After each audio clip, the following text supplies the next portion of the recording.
1. This is a doozy. Thought about it a lot to make sure I remember all the good details. I worked at this mall shoe store that was in about almost every mall about 12 years ago.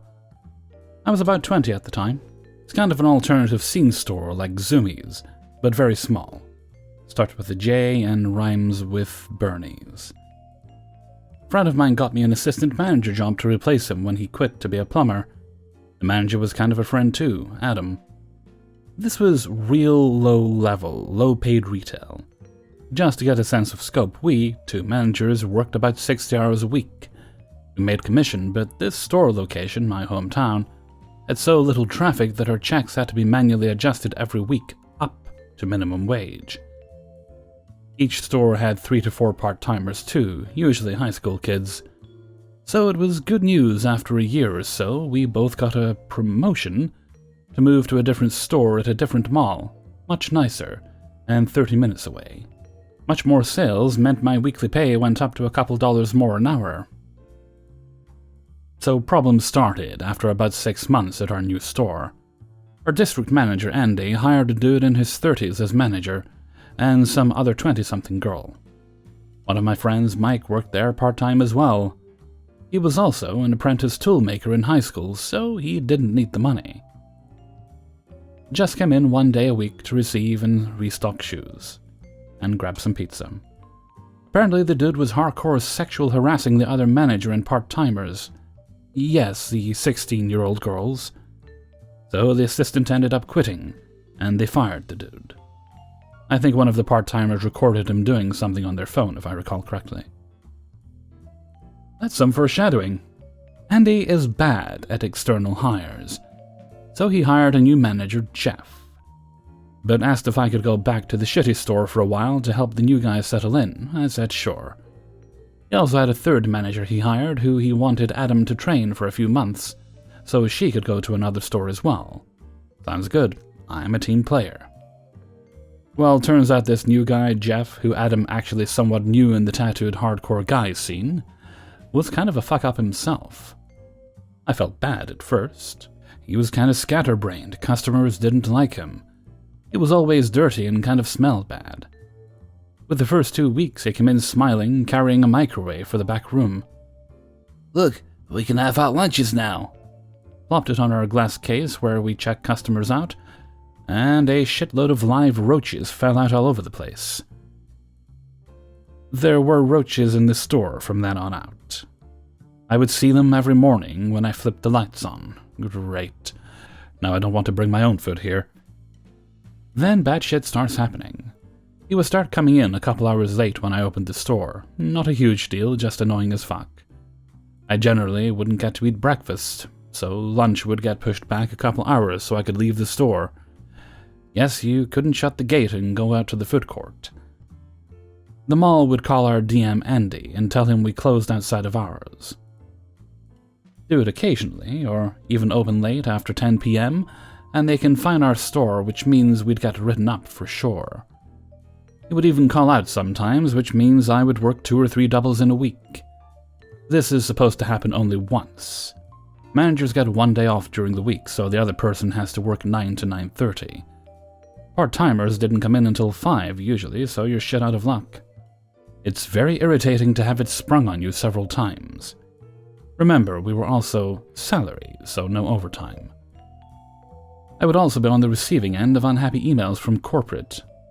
When Jeff would open, he would come in late and occasionally forget to deposit the cash sales for the day in the sealed envelope to the bank. That's in the same mall as us. They would turn up at the bank a few days late, apparently, and cut open bags. This is where I made the first call to Andy. Told him the whole thing. Basically told to sit tight, he'll keep an eye on things. Okay. Well, things got worse. He would sometimes bail in the middle of the day for a few hours on end. My buddy Mike told me he found his dopehead stash in the back room, little baggie with ties and needles in it. And products started to go missing. Every Tuesday a.m., we'd have to come in 30 minutes earlier and do a little mini audit. Basically a dozen or so different shoe sizes of specific SKU numbers, and enter in the point of sale or on-hand quantity. I noticed some of the more expensive shoes we sold to churches are missing. Diesels, Pumas, Timberlands, Nikes. Turns out when my buddy Mike would do the inventory on the weeknight things got delivered, Jeff would just check off the totals received for him. Of course, a handful of those things were missing each week. Almost never were things actually missing from boxes when I did it. FCs were pretty good about sending inventory. I knew this was going to be bad news. I knew many audits were used to pick up on internal theft. We also had a yearly audit that was coming in 6 or so months. Basically, you count every item in the store to account for missing and stolen shit. 1.5% product loss is considered very bad, and could result in us getting written up. Called Andy a second time, and got the same response. Okay. Been telling Adam the whole time as well. I know he'll stick up for me if anything goes down, but said just to keep tracking everything. So in true drug addict fashion, kept calling out, kept taking things, kept losing cash deposits. What really set me off was I found out he was blaming some of the shit on me to our fellow mall people. Mutual friends at other stores saying cash deposits sometimes go missing when I work. Bro? No, they don't. This is a dog shit job, but I'm not getting fired for $300. He was also selling Adderall out of the mall and bribing my friend with it to come in early during the week, so he can leave the mall for a couple hours. This really pissed me off because at 20 years old, I had this dumb idea I wanted to possibly join the military and go into law enforcement. Never been fired or arrested before, still haven't, so I wanted no part of being around this dude. A weekend came up too where he made really lewd comments about some girls walking around in booty shorts that had to have been under 16. Okay, fuck this dude. Called Andy again, and this time I was serious, told him about the whole drug issue in the store too. Basically said this guy is making me look bad too. Come and drug test him, do something. I'll call the cops if you want. I don't know why he wasn't doing anything. Andy came in once and wrote me up for playing my iPod over the speakers for breaking company policy. Why are you letting this happen? In a nutshell, he said he can't do anything for now until Adam is done training his new assistant, so she could go run the new store. I'd be able to go work with Adam again in the good mall. Okay. Malicious compliance time. Called Adam the next day and told him what Andy said. Asked if she's good enough to cut loose so I can get the fuck out. He said no problem at all. The next week I was out, making a couple dollars more, and in a better mall with a Taco Bell. My run with Jeff was about 3 months. Things went super downhill from there. They got a new assistant in Jeff's store to train under him. Yikes. But all the part-timers were still there. They kept texting me all the cool stories. Well, apparently he ramped up stealing cash and stealing shoes. Eventually, those mini audits caught up to him. One night he left the store an hour before closing, leaving a part-timer alone, against policy. Closing time came and went. She thought it was funny, but had no idea what to do. She didn't have keys or know how to close the store at all. Security got involved, called Andy, and eventually Jeff got back to the store an hour plus late. Andy was told by HQ to write him up the next day, but also bring another area lead into our district to audit the store ahead of schedule and inquire about all the missing cash deposits. Andy didn't realize the scope of the stolen cash. Apparently, several thousands never made it back to the bank at that point. Andy, Jeff, and another manager or something audited the store while it was open. I think word was a product variance of about 10% missing product, not including all the cash. Big fucking yikes. Don't know exactly what happened, but the police were involved. They fired everybody, cleaned house, even the new assistant and every part-timer. I think they had to. My buddy Mike thought it was hilarious. Well, can't say I didn't warn you 3 times.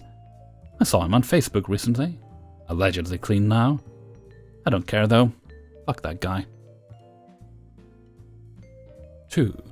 This story is back from when I was attending university several years ago, pre-pandemic. I was a president of school club. We had good attendance, but limited interest in leadership positions. I think this was largely due to being an LGBT organization, and the university lists all university organization officers on their website for anyone with internet access to see. But anyway, that meant I was the only acting officer of this club, making me the secretary and treasurer also. The other officers were actually previous club presidents who had graduated. You just needed 3 student ID numbers to remain an active club. I had planned a large ice cream social that went great. I rented a ballroom on campus, free for student organizations, had ice cream catering, a live band, and almost 100 students in attendance. It was a great way to begin the school year. Anyway, it all cost something like $1,021.17. Not the actual amount, but something like that. There were 2 methods to pay for this kind of thing. Petition in advance for university funds, or pay it yourself and submit a reimbursement after the fact. In the past, the school had taken 6 months to pay a vendor I used, and it was a stressful experience because I wanted them to be paid. I felt terrible having to just keep saying the university is working on it, and going to the student org finance office twice a week to ask them about it for months. So I figured I'd take the hit and wait for the funds myself. I could sweat it out on student loans and get the band and caterer paid in a timely fashion. There's a bunch of compliance paperwork to fill out. You have to submit itemized receipts, etc., etc. Long story short, it's a process. But I got it all filed and I waited. About 4 months later, I got an email prompting me of an activity in the Student Org Finance portal to approve a direct deposit to my account. You have to confirm the amount. I wish I'd been drinking water because I would have spat it out dramatically. But the amount was for $10,211.70. They had clearly just misplaced the decimal point. I could accept or comment on it, so I wrote that the amount should have been $1,021.17. In an hour, I got a response back along the lines of, "Yes, the amount is $10,211.70. So I respond, "No, it should be $1,021.17. And the response I got was, "She couldn't find an issue." Now look, I'm terribly dyslexic, as in I actually am. I sometimes have to clarify this, because it seems to be a quirky thing people without a learning disability say to play off a mistake. So I was genuinely thinking, maybe I misread it and caused her to be confused.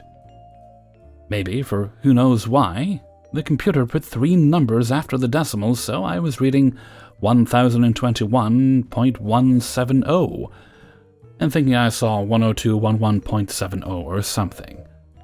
I had a friend look at it, and she confirmed I was, in fact, reading it correctly.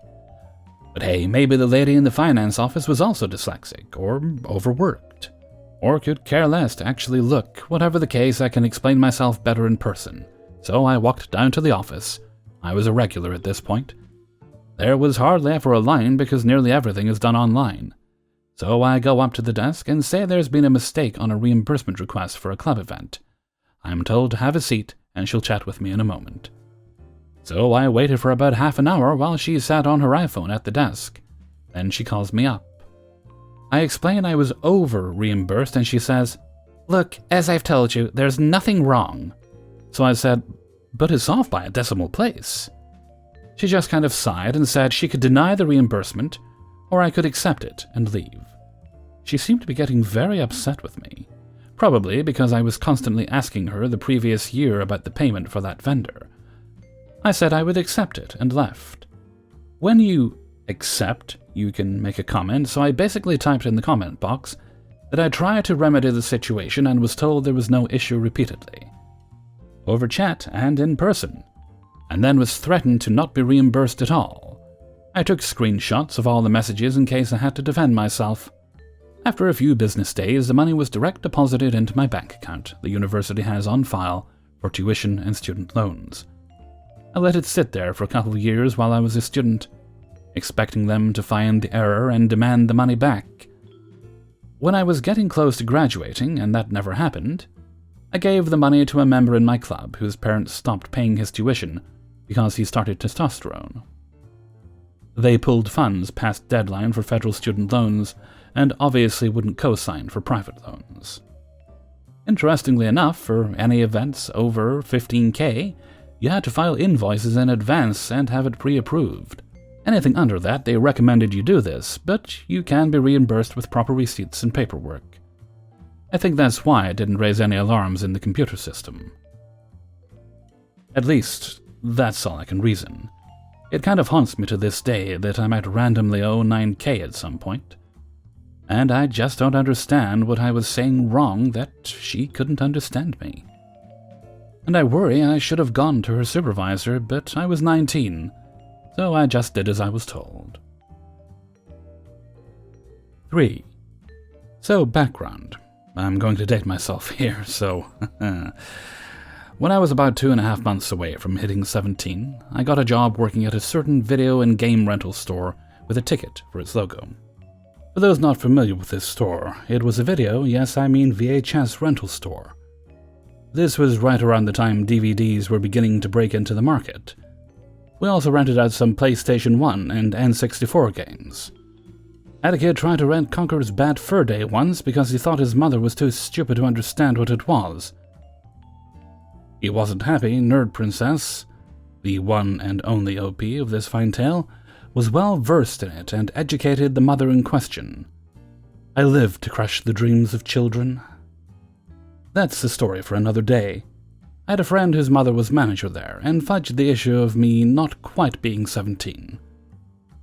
For those of you who are not familiar with the American rating system for the cinema, a rating of R means the film is restricted viewing to anyone under the age of 17 without an adult with them. The store rented out these movies once they moved to VHS and DVD, and required its employees to be 17 for that reason. Now, it's no secret that people are assholes. This wasn't my first job, and I'd had people trying to hang me out to dry over being young and inexperienced before. What I learned at this rental store, however, was just how shitty people can be. People used being young and inexperienced against me, but that didn't make it untrue.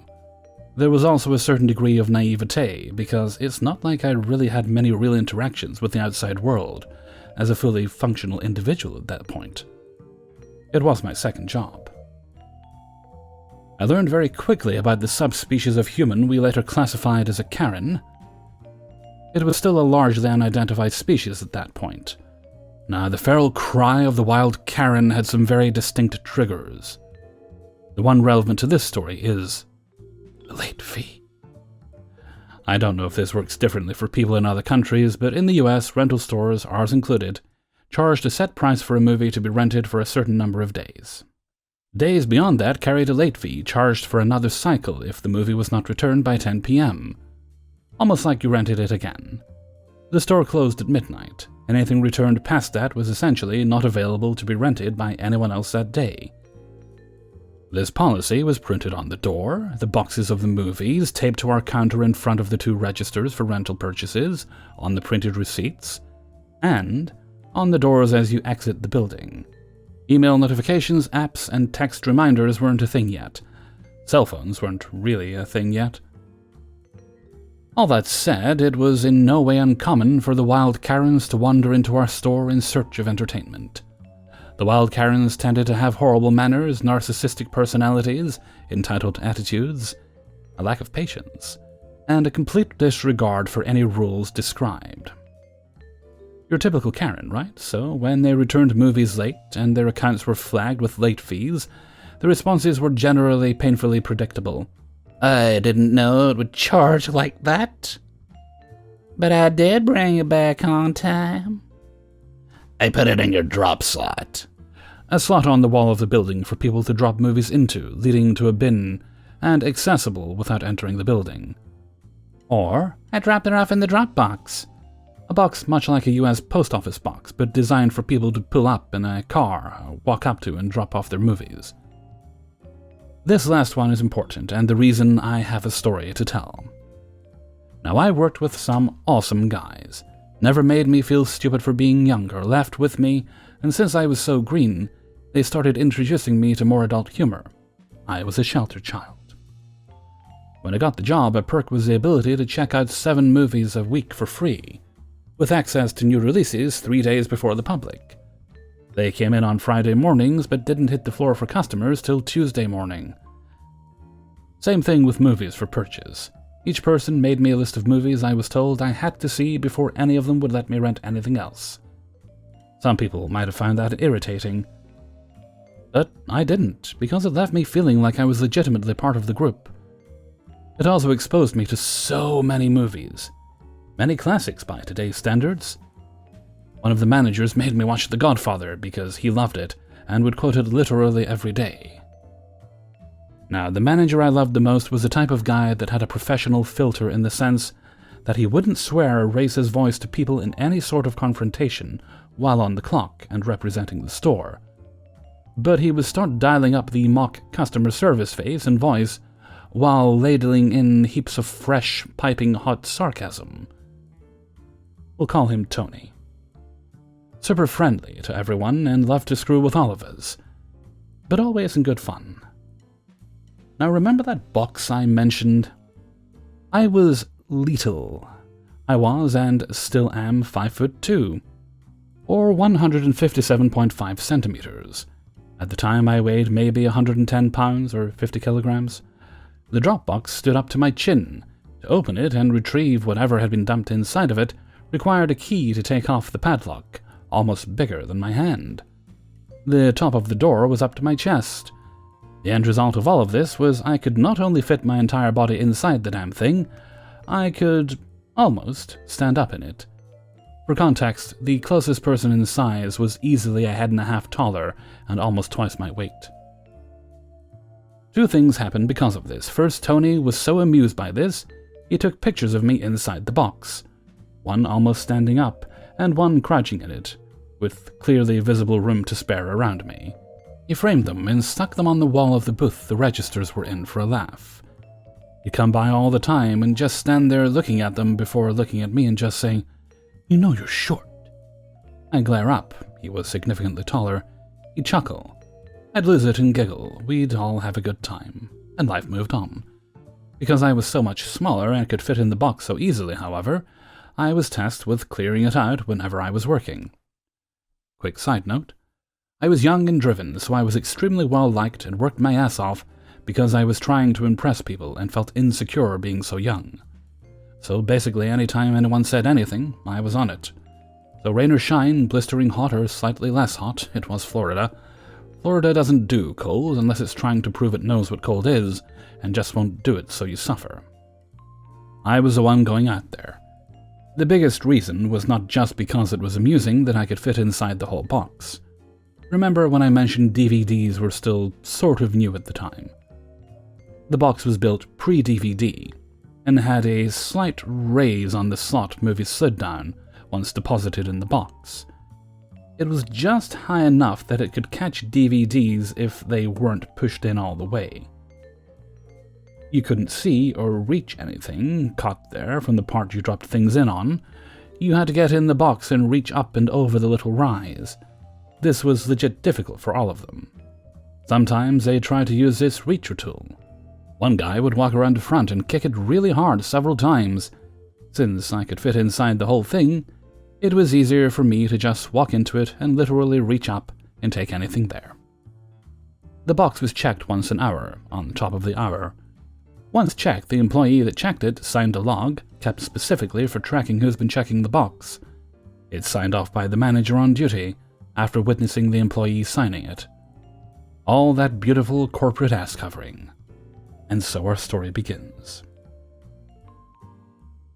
The rare male Karen entered the store in the afternoon, moving into the evening. It tended to pick up around this time, and it was on a Friday. People were stopping by to pick up movies or games for the weekend. Now, we didn't know the Karen had wandered into our territory. He blended in with other customers. He ultimately ended up in a line leading to me, as I was ringing people up. The interaction started pleasantly enough. It's been so long I don't remember any specific details about our Karen, but I do remember he was dressed like he had a decent office job. He was middle-aged and fairly large. Granted, everything is large to me, but this guy probably had a foot or more on me, and looked like he wasn't a stranger at the gym. He seemed nice enough. I take his card and start some small talk about the week being long, and how ready we were for the weekend. As I pull up the wife's account, he was an authorized user, it's instantly flagged. Again, I don't remember specifics, but Karen had somewhere around $20 in late fees. Less than $30 today. Late rental is simply charged as if it was rented again for another 5 days. He'd apparently kept 2 movies for something like 3 weeks. Anyway, policy was to begin something neutral, like, I'm sorry, or unfortunately it looks like, by the nature of there being fees going beyond the rentals, is going to be an unpleasant conversation. I relayed the information, and the Karen revealed itself. He puffed up and straightened his spine a bit. I've noticed this with a lot of larger men, yes, women too. It just seems far less often with them, when they aren't happy with what I'm telling them. The tactic of intimidating me through superior size isn't new. Now, I'm going to paraphrase here because I don't remember what he said verbatim. He gets a little red-faced and starts complaining that nobody mentioned this to him before today. Why would we? It was his wife's account. He had not dropped the movies in question off yet anyway, and we didn't make calls to tell you something is late until it's over a month past due, and we're about to slap the full cost of replacing the movie on the account. And he dropped them off in that damned box, and we weren't doing our job because he doesn't return his movies late, and he's not going to pay any fucking late fees. Because if we weren't lazy, then we were scamming him. I apologize for his frustration, and tell him I'm unfortunately unable to rent to him until his late fees are paid. So cries the cry of his people. Get me your manager! I'm not really stressed about this. Irritated because these Karens get away with this more often than not. Corporate dictates the whole the customer is always right philosophy. They figure it's cheaper to waive $100 in late fees and keep the customer coming back for more movies. Fortunately, the stars had aligned, and Tony was working that evening. So he comes over and puts himself between Karen and myself, having already picked up on the body language without hearing everything in its entirety. Tony is just as big as this guy, and I know Tony is a former Marine. I step back a bit and let him do his thing. He engages Karen with his customer service attitude and goes back over the problem. I highly suspect Karen would have gotten away with everything had he not made one simple misstep. He tells Tony, "This bitch," referring to me, "won't let him rent because of bogus late fees and accuses us of being lazy and not checking the box outside." He was getting loud and rude enough at this point to make other customers uncomfortable. And it's Friday night.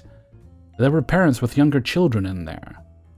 Remember Tony's lack of fucks given about people like this? Cue PettyRevenge. For those not familiar with Tony, the signs would be easy to miss, but we saw him shift immediately into what amounted to battle mode in his mind, so he gets super polite.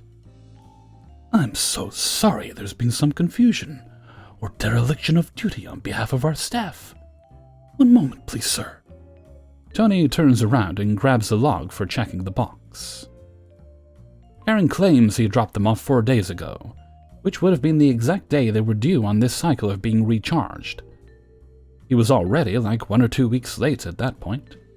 I was trying not to laugh because that was his first mistake. Even if Tony bought his bovine refuse and did void anything, the guy literally just admitted charges prior to that day would have been valid because he still had the movies. But Tony humored him.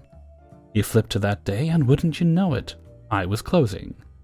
He said he dropped them off after work. My shift started at 4 p.m. and ran till midnight. It was my signature on every hour of the log from 4 to 10. When a movie checked in, it tells you if it's late, and we write the title and member ID on a separate log with the date and time it was retrieved from the box or wall slot. Tony brings out that book.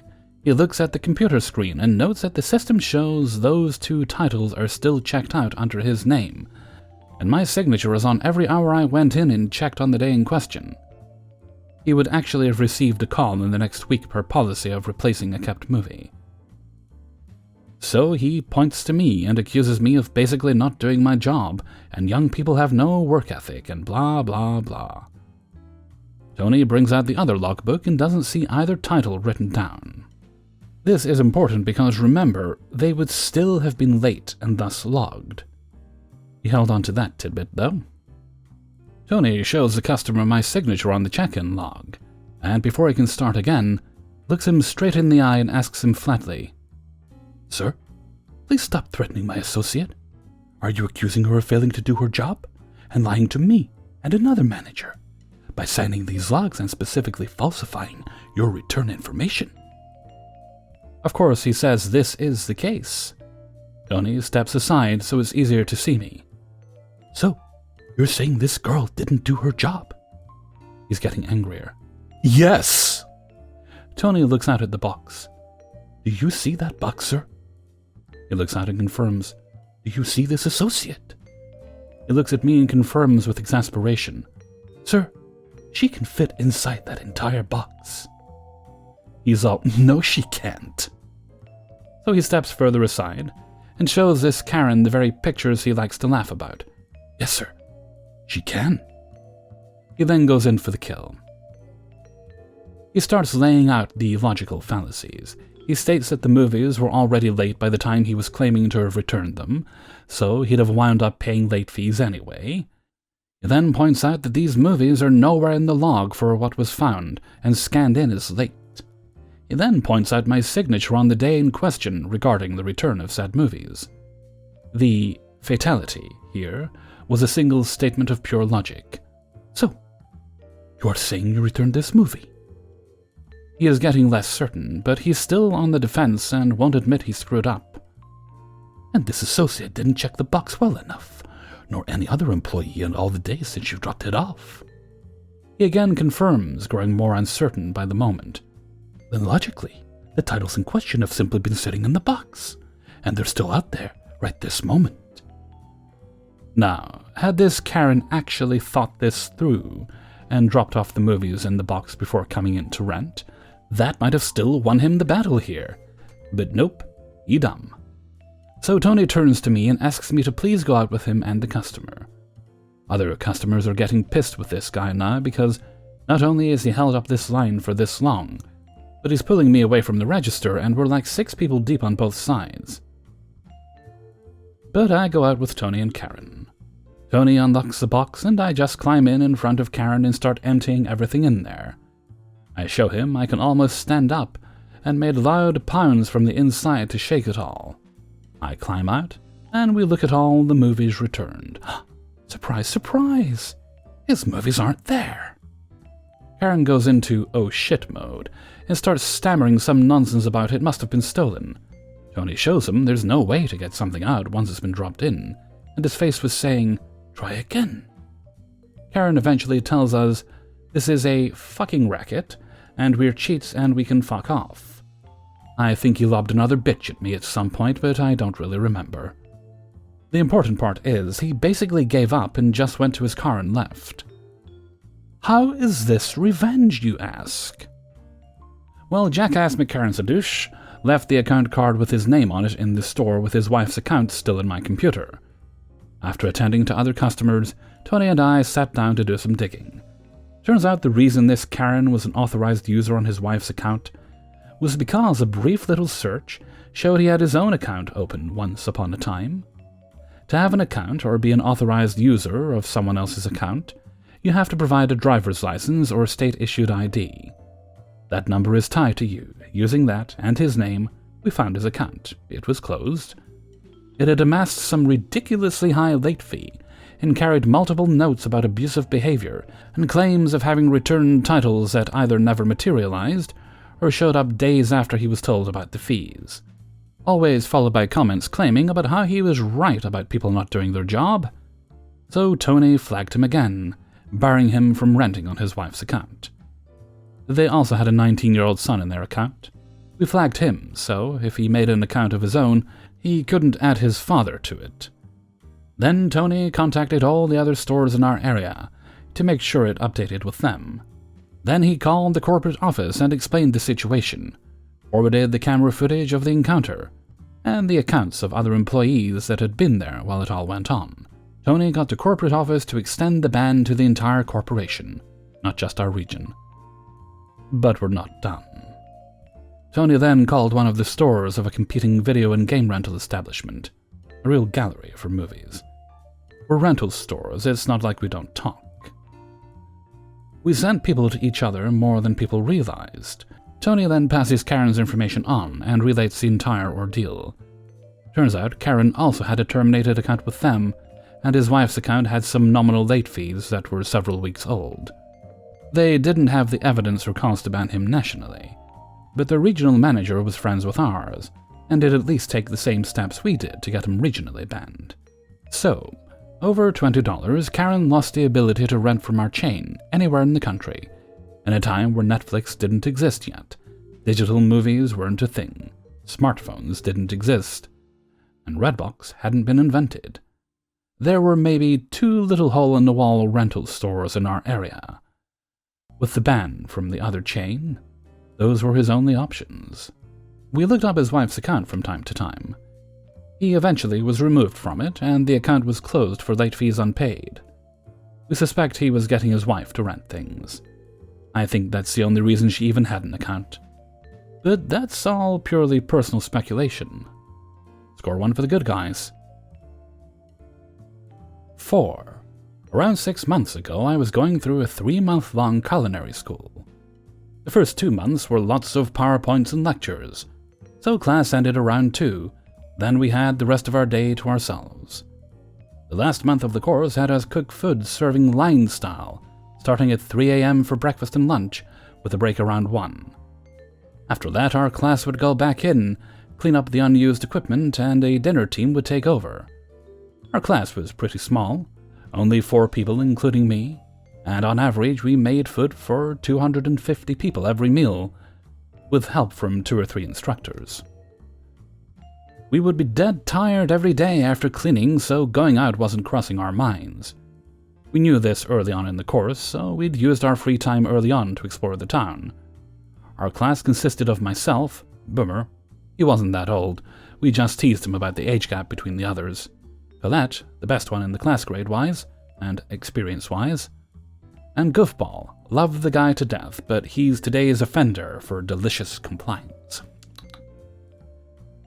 After class one day, Boomer said he needed to get a new phone because the one he had previous was cracked.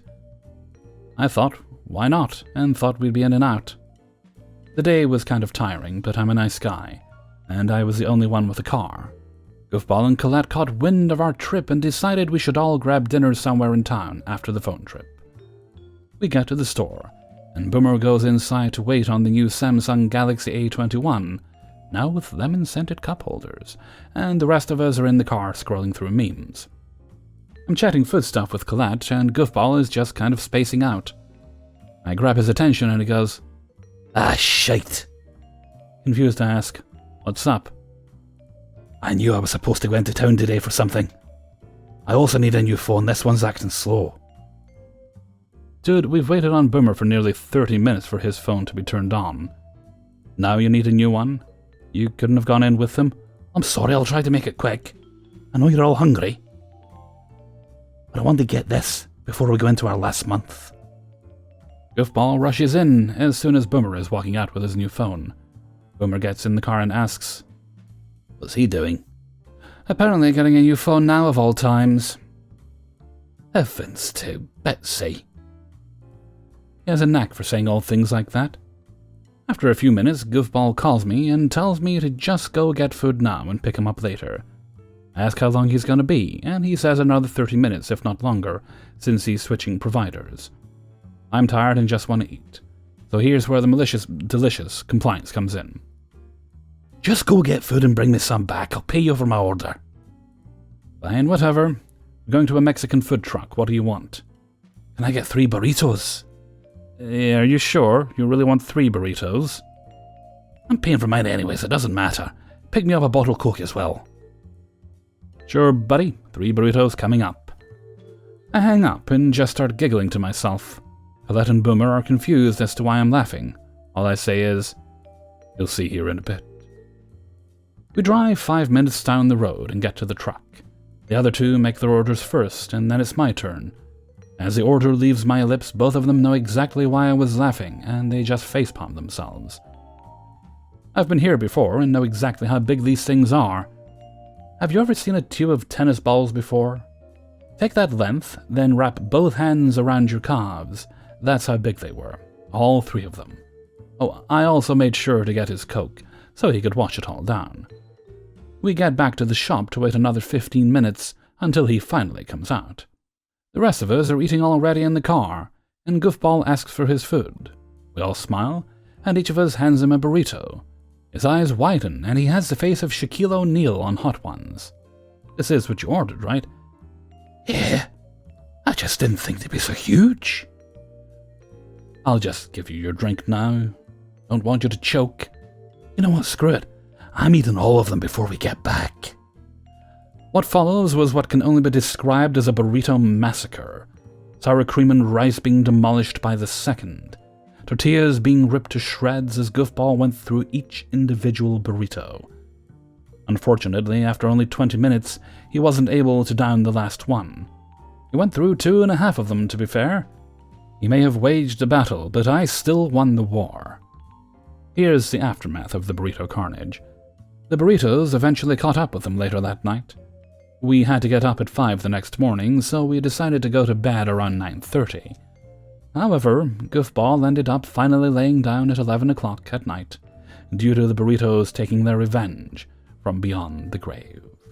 If we're talking fallout, then the bathroom can only be described as nuclear, as the Mexican radiation was still present the next day. I think he was just too tired to use aerosol due to sitting on the toilet every 20 minutes. Luckily, I didn't have to expose Boomer to that. Or it might have gave him crow's feet. 5.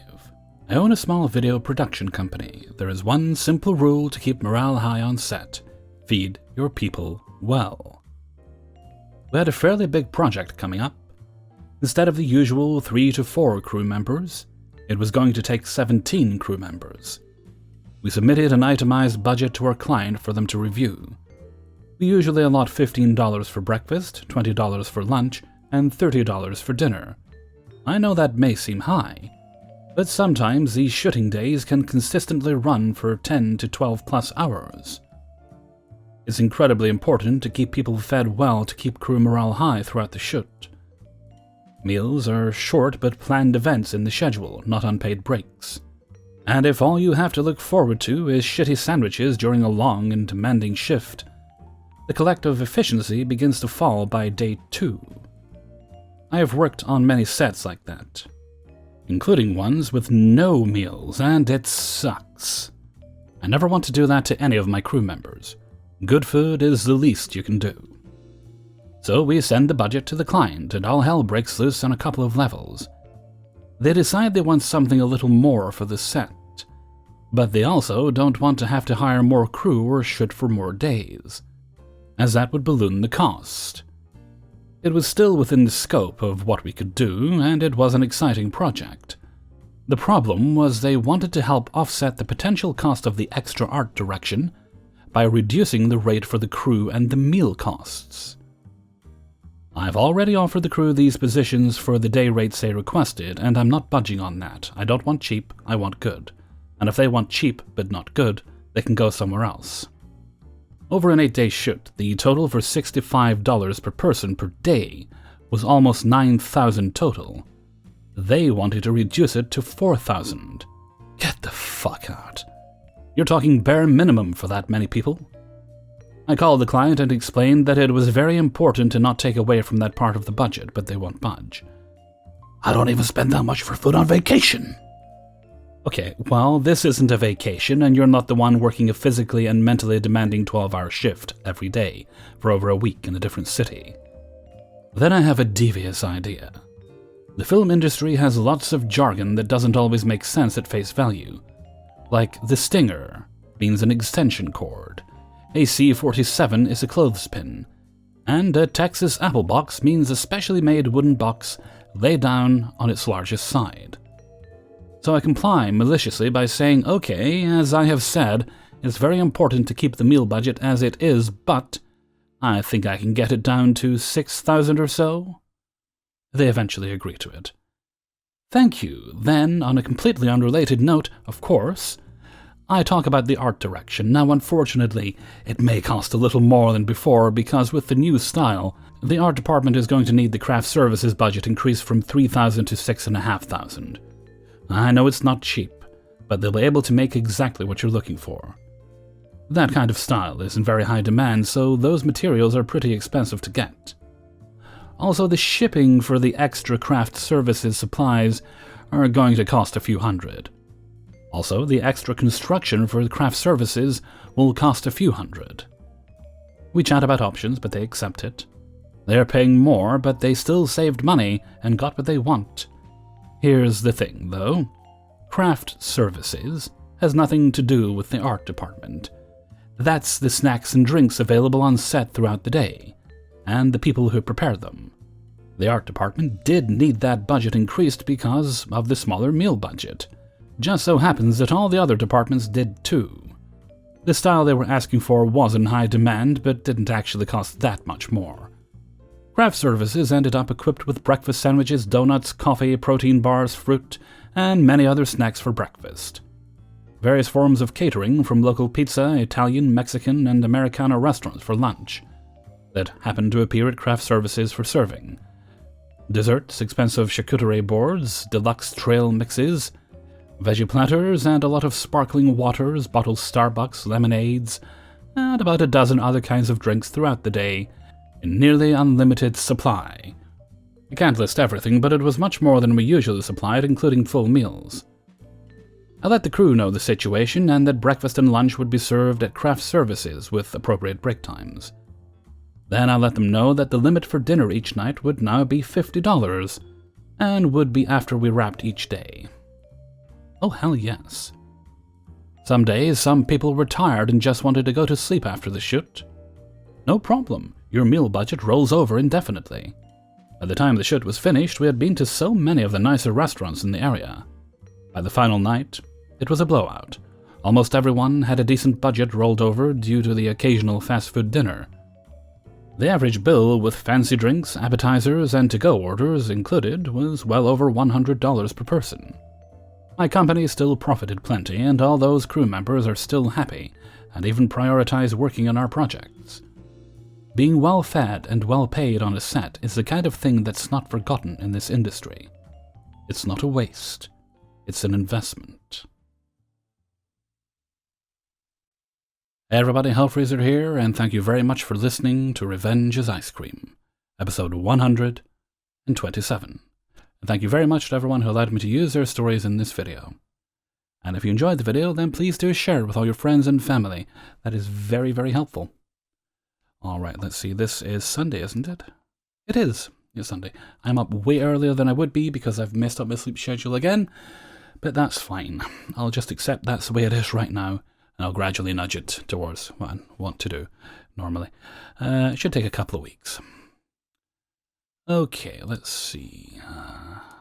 Oh, we have a birthday shout-out to do. Yes, we do.